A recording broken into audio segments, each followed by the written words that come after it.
चर्चित यूट्यूबर रणवीर इलाहाबादिया के मसले पर आज सुप्रीम कोर्ट में एक महत्वपूर्ण सुनवाई हुई। जिस तरह से इस मामले में उनके वकील के द्वारा एक याचिका दायर की गई थी कि रणवीर के खिलाफ कई अलग अलग राज्यों में कई मामले दर्ज हैं, तो उन्हें एक ही जगह पे कंक्लूड किया जाए, उसके बाद इस मामले में तफ्तीश का दायरा आगे बढ़ा जाए। तो इस मामले पर सुप्रीम कोर्ट के द्वारा जब सुनवाई हुई, तो इस मामले में जब कोर्ट के द्वारा आज कई सख्त जो टिप्पणी जो है वो आज देखने को मिला है, लेकिन इस मामले पर एक थोड़ी सी राहत जरूर मिली है। सुप्रीम कोर्ट ने कहा कि संबंधित एपिसोड का पर अब कोई भी एफआईआर आगे दर्ज नहीं की जाएगी।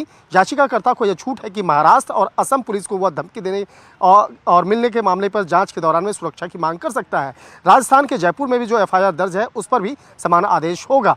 और इसके साथ ही जिस तरह से इस मामले पर यह भी कहा गया है कि वो बिना इजाज़त देश छोड़कर नहीं जा सकता है, उन्हें पासपोर्ट जो है वो जब कोर्ट के सामने सरेंडर करना होगा। और इस मामले पर जिस तरह से आज सुप्रीम कोर्ट में आज सुनवाई हुई, कोर्ट ने आज कई सख्त टिप्पणी की है। जिस तरह से इसमें कहा गया कि जिस तरह से रणवीर इलाहाबादिया और उसके साथ साथ कई अन्य उसके जो साथियों के द्वारा जिस तरह से कंटेंट सोशल मीडिया में परोसा गया, वो कहीं से भी उसे उचित नहीं ठहराया जा सकता है। इससे माँ, पिता, भाई, बहन इत्यादि जो घर के परिवार के सदस्य हैं, कहीं न कहीं वो आहत होते हैं। और इस तरह के जो कानून का जो यहाँ पे अवहेलना किया गया है, जिस तरह से कहा जा सकता है कि सोशल मीडिया पर जिस तरह से कंटेंट परोसा जा रहा है, तो इसे कहीं से भी उचित नहीं ठहराया जा सकता है। लिहाजा इन तमाम मामलों की गंभीरता को देखते हुए हालांकि जिस तरह से कोर्ट ने आज कई सख्त टिप्पणी की है, हालांकि थोड़ी सी राहत देते हुए उनकी रणवीर इलाहाबादिया की गिरफ्तारी पर फिलहाल रोक लगा दिया गया है।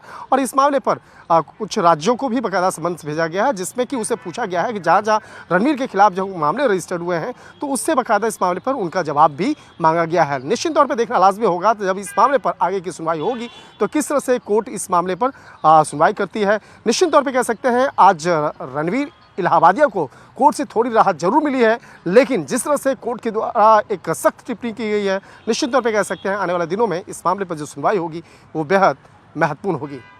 वीडियो जर्नलिस्ट नसीब सिंह के साथ शंकर आनंद, न्यूज़ 18 इंडिया, दिल्ली।